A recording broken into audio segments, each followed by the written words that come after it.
بسم اللہ الرحمن الرحیم۔ یا نساء النبی، یہ کیا سعادت کم ہے کہ اللہ سبحانہ وتعالی قرآن پاک میں یا تو یا ایھا الذین آمنوا کہتے ہیں، یا ایھا الناس کہہ کے سب انسانوں کو خطاب کرتے ہیں، پھر یا ایھا النبی کہتے ہیں، اور پھر یا نساء النبی براہ راست ان کو ڈائریکٹ خطاب کرتے ہیں۔ لستن نہیں ہو تم، یہ لیسا سے ہے، لستن کا احدن مانند کسی ایک کے بھی۔ احد کا روٹ وحدہ ہے، وحدانیت بھی سے، توحید بھی سے، یہ مذکر مؤنث واحد جمع سب کے لیے آتا ہے احد کا لفظ۔ لستن کا احدن کسی ایک کی طرح، کسی بھی ایک کی طرح، من النساء عورتوں میں سے، تم عورتوں میں سے کسی بھی ایک عورت کی طرح نہیں، یعنی فضیلت میں، مقام میں، مرتبے میں کوئی دوسری عورت تمہاری طرح نہیں ہے۔ تم سب سے بلند ہو، تمہاری عزت اور تمہارے درجات اور تمہارا اجر اور ثواب سب سے بڑھ کر ہے۔ کیوں؟ ان کی قربانی سب سے بڑی تھی، ان کا صبر سب سے زیادہ تھا۔ اگرچہ ازواج مطہرات کے علاوہ کچھ اور خواتین کے بارے میں بھی درجات کی بلندی کی بات احادیث سے ملتی ہے۔ مثلا حضرت انس کی روایت ہے، رسول اللہ صلی اللہ علیہ وسلم نے فرمایا، سارے جہان کی عورتوں سے تمہارے لیے کافی ہیں مریم بنت عمران، خدیجہ بنت خویلد، فاطمہ بنت محمد اور آسیہ فرعون کی بیوی۔ ایک اور روایت میں آتا ہے، بخاری اور مسلم کی روایت ہے یہ، آپ نے فرمایا، مردوں میں تو بہت کامل ہوئے ہیں، مگر عورتوں میں سوائے آسیہ زوجہ فرعون اور مریم بنت عمران کی اور کوئی عورت کامل نہیں ہوئی، یعنی ماضی کی بات۔ اور عائشہ کی فضیلت عورتوں پر ایسی ہے جیسے دوسرے کھانوں پر سرید کی فضیلت۔ قرآن پاک میں بھی آتا ہے، یا مریم ان اللہ اصطفاکی، اے مریم اللہ نے تجھے چن لیا، وطہرکی واصطفاکی علی نساء العالمین۔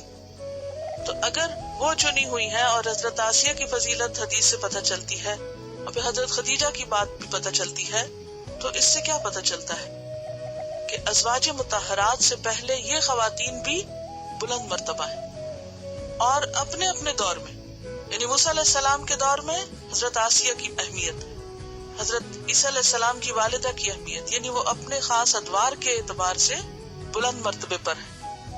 اور پھر اس کے بعد ازواج مطہرات میں اس وقت حضرت خدیجہ زندہ نہیں تھی جب یہ آیات نازل ہوئی، اور اس سے پہلے حضرت خدیجہ گزر چکی تھی، اور ان کے لیے اللہ نے جنت کے موتیوں کے محل کی بشارت حضرت جبریل علیہ السلام کے ذریعے بھجوائی۔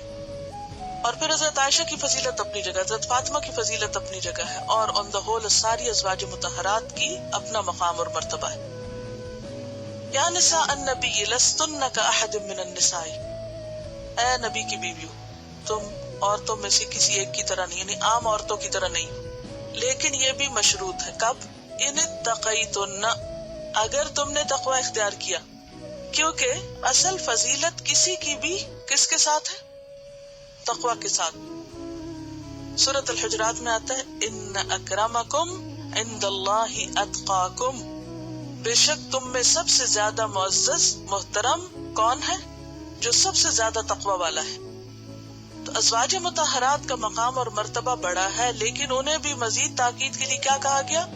جب تک تمہارے اندر تقوی ہے، اللہ کا ڈر ہے، جب تک تم خدا خوفی اختیار کرو گی۔ فلا تخضعن بالقول، تو نہ تم نرمی سے بات کرنا۔ تخضعن کا لفظ جو ہے یہ خضع سے ہے، خضع خضوع سے ہے، خضوع کہتے ہیں عاجزی کو، خشوع اور خضوع دب کے رہنا۔ خاضعہ کا مطلب ہوتا ہے نرم گفتگو کرنا، بالقول بات کے ساتھ، اور گفتگو کس سے؟ یہاں مردوں سے، یعنی جب تم مردوں سے گفتگو کرو تو اپنی گفتگو میں نرمی اختیار نہ کرنا۔ کیوں؟ اصل بات یہ کہ ازواج مطہرات سے ہر طرح کے لوگوں کو مختلف کاموں کے لیے واسطہ پڑتا رہتا تھا۔ صحابہ کرام اور دیگر لوگ ازواج مطہرات سے اپنے مسائل اور اپنی ضروریات کے سلسلے میں آتے رہتے تھے، بات کرتے رہتے تھے۔ اور آپ کو معلوم ہے کہ مدینہ کے رہنے والوں میں منافقین بھی تھے، تو کہا گیا کہ تم محتاط ہو کے بات کرنا، ورنہ کیا ہوگا؟ فیطمع، پس طمع رکھ بیٹھے گا، خواہش کرے گا، لالچ کرے گا۔ طمع کا لفظی معنی کیا ہوتا ہے؟ خواہش کرنا، لالچ کرنا۔ الذی، وہ جو، فی قلبہ، اس کے دل میں، مرض، بیماری ہے۔ اور عام طور پر یہ لفظ کس کے لیے آتا ہے؟ فی قلوبہم مرض، منافقین کے لیے، کہ تمہارے پاس ہر قسم کے لوگ آتے رہتے ہیں، نیک و بد سبھی آتے ہیں۔ جو نیک ہے، جو متقی ہے، پرہیزگار ہے، وہ تو اللہ سے ڈر کر کسی برے کام کا ارادہ نہیں کرتا، لیکن ایسے بھی لوگ موجود ہیں کہ جن کے دلوں میں مرض ہے، بیماری ہے، وہ غلط چیزوں کی طرف مائل ہوتے ہیں۔ تو کیا ہوگا؟ تمہاری اس نرمی سے اور عاجزی سے کہیں وہ ناجائز فائدہ نہ اٹھا لے اور وہ تمہارے ساتھ کسی برائی کا ارادہ نہ کرے۔ فَيَطْمَعَ الَّذِي فِي قَلْبِهِ مَرَضٌ۔ اب یہاں یہ نہیں کہا گیا کہ تم لوگوں سے بات چیت کرنا بالکل چھوڑ دو، کیونکہ یہاں منافق بھی رہتے ہیں اور برے لوگ بھی ہیں، لہذا بہتر یہی ہے کہ بات ہی نہ کرو۔ بلکہ کیا کہا؟ وَقُلْنَا، بات کرو، کہو، کیا؟ قولاً، بات، معروفاً، اچھی۔ معروف کا لفظ منکر کے مقابلے میں آتا ہے، اور معروف کا لفظ جو ہے وہ عرف سے ہے، جانی پہچانی، مانی ہوئی، تسلیم کردہ۔ اور معروف مشہور کے معنوں میں بھی آتا ہے۔ مثلاً کیا کہتے ہیں؟ یہ چیز تو مشہور و معروف ہے، مشہور و معروف ہستی۔ تو معروف کا معنی مشہور بھی ہوتا ہے، جانی پہچانی، نون، ایکسپٹڈ نارمز۔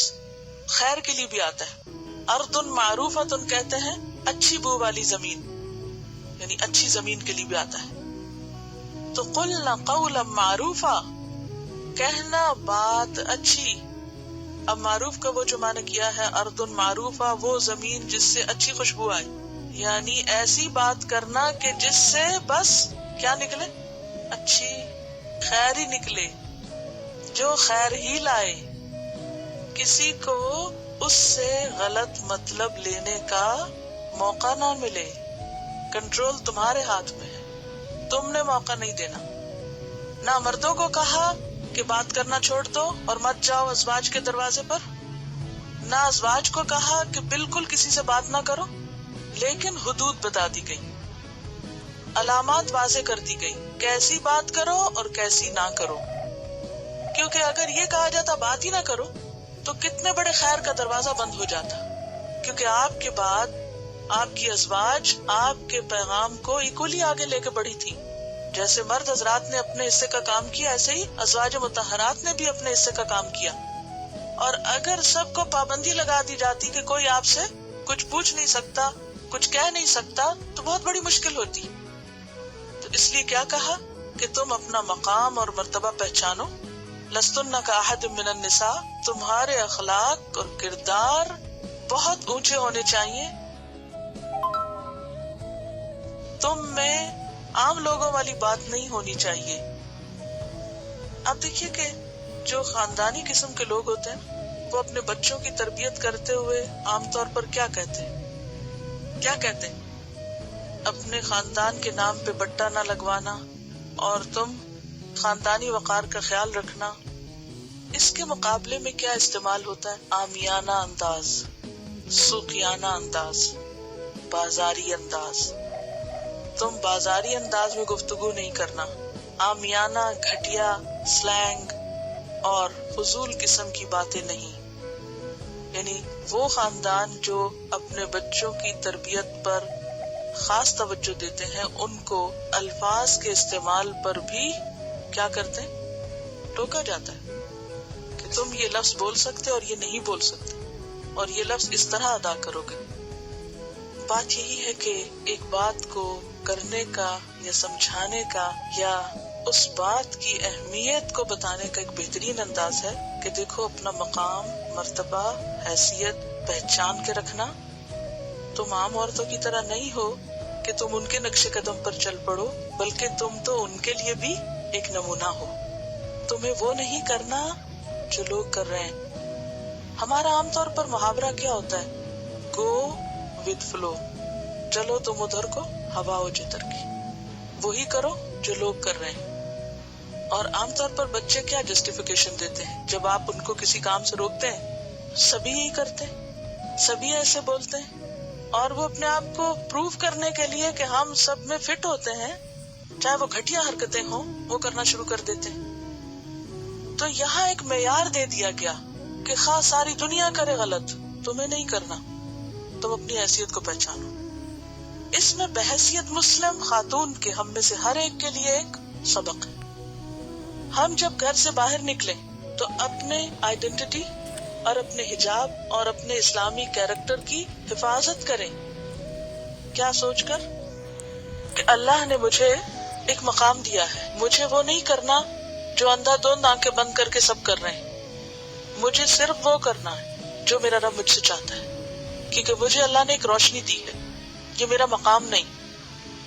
اور آپ دیکھیے کہ دنیاوی اعتبار سے بھی جہاں تک مقام اور مرتبے کی بات ہوتی ہے تو بہت سی چیزیں بہت سے لوگوں پر حرام کر دی جاتی ہیں کہ فلاں شخص اب اس پوسٹ پر ہے، اب اس پوسٹ کا تقاضا یہ ہے کہ ویسا لباس پہنے، ایسی گفتگو کرے، یہاں جائے، یہاں نہ جائے، اس سے ملے اور اس سے نہ ملے۔ دنیاوی طور پر بھی جو آنریبل شخصیات ہوتے ہیں ان کے لیے بہت سے ایسے معیار مقرر کر دیے جاتے ہیں ان کو بڑھانے چڑھانے کے لیے۔ اور یہاں تو دنیا کی بات نہیں، آخرت کی بات ہے، اور ان کی بات ہے کہ جو سب کے لیے ایک نمونہ ہے۔ اور پھر آپ دیکھیے کہ خاص طور پر گفتگو کی بات ہے، کیونکہ انسان اپنی گفتگو سے پہچانا جاتا ہے، کلام سے پہچانا جاتا ہے۔ تو ایک مسلمان عورت کو اپنی گفتگو پر بھی توجہ کرنی چاہیے۔ یہاں گفتگو سے مراد کوئی لیکچر دینا نہیں ہے، یہاں کسی مرد سے بات کرتے وقت طریقہ کیا ہونا چاہیے اسے واضح کیا جا رہا ہے کہ جب بھی کوئی مسلمان عورت کسی مرد سے بات کرے تو کس ٹون میں بات کرے، کس انداز میں بات کرے، کس طریقے پر بات کرے، اور اس کی بات سے کیا مطلب لیا جائے۔ قلنا قولا معروفا، کیونکہ بعض باتیں بظاہر دیکھنے میں بالکل ٹھیک نظر آئیں گی لیکن ان کا مطلب یا مقصد یا نتیجہ غلط ہوگا۔ تو اصل چیز کیا ہے، تم نے کیونکہ فا یا تما، تو فا حرف عطف بھی ہے نا، یعنی نتیجتاً کیا ہوگا کہ کام خراب ہو جائے گا۔ دوسرا شخص وہ کہتے ہیں نا کہ بعض اوقات بچے کہتے ہیں نا آپ کو ہم پہ ٹرسٹ نہیں، آپ ہمیں جو اتنی پابندیاں لگاتے ہیں، یہ نہیں کرنا، وہاں نہیں جھانکنا، وہ نہیں دیکھنا، وہ نہیں کرنا، تو وہ کیا کہتے ہیں، آپ ہم پر اعتماد نہیں کرتے۔ بات یہ نہیں ہے، آپ پر خوب اعتماد ہے، ان پر نہیں جن سے آپ کا واسطہ ہے، ان پر اعتماد نہیں۔ تو اللہ تعالیٰ جب ہمیں کوئی بھی پابندی یا کوئی بھی چیز ہمارے لیے حد رکھتے ہیں کہ بس یہاں تک رہنا، تو اس کا یہ مطلب نہیں کہ وہ لیک آف ٹرسٹ ہے یا کوئی انسان خراب ہے تو اس لیے اس کو یہ کہا جا رہا ہے۔ بات یہ ہے کہ جس معاشرے کے ساتھ تمہارا واسطہ ہے وہاں ہر شخص ٹرسٹ وردی نہیں۔ ہم سارے معاشرے کو بھی بلیم نہیں کرتے لیکن خراب عنصر ہر جگہ موجود ہوتے ہیں۔ تو بجائے اس کے کہ سب کو بلیم کرو، خود کو پروٹیکٹ کرو، اپنے گرد خود باؤنڈریز رکھو اپنے معاملے میں۔ اور پھر آپ دیکھیے کہ گفتگو ایک ایسی چیز ہے جو آپ گھر بیٹھ کے بھی کسی سے کر رہے ہوتے ہیں، اب تو ٹیلی فون اور معلوم نہیں کس طریقے سے۔ اور پھر ازواج مطہرات خود تو کہیں نہیں جاتی تھی، لوگ ان کے پاس دروازے پہ آتے تھے، پوچھتے تھے، تو وہ اپنے گھر میں ہے تو بھی ان کو اصل پروٹیکشن نہیں ہو سکتی جب تک کہ وہ اپنے گرد خود ایک حدود اور باؤنڈریز کو مقرر نہ کرے۔ اور یہی معاملہ ہر مسلمان عورت کے لیے کہ وہ اپنی حدود کو خود چیک کرے، وہ کہاں پھسل رہی ہے اور کسی کو پھسلا رہی ہے، اور کہاں وہ سنبھل کے خود بھی چل رہی ہے اور دوسرے کو بھی باؤنڈریز کراس کرنے کا موقع نہیں دے رہی۔ اسی لیے عام طور پہ جب کوئی خرابی ہوتی ہے نا تو عورت کو زیادہ بلیم کرتے ہیں۔ کیوں؟ عورتیں اس پہ بھی ناراض ہوتی ہیں کہ مرد بھی تو خراب ہوتے ہیں لیکن عورت ہی کو کیوں برا بھلا کہا جاتا ہے۔ وہ سبب بن جاتی ہے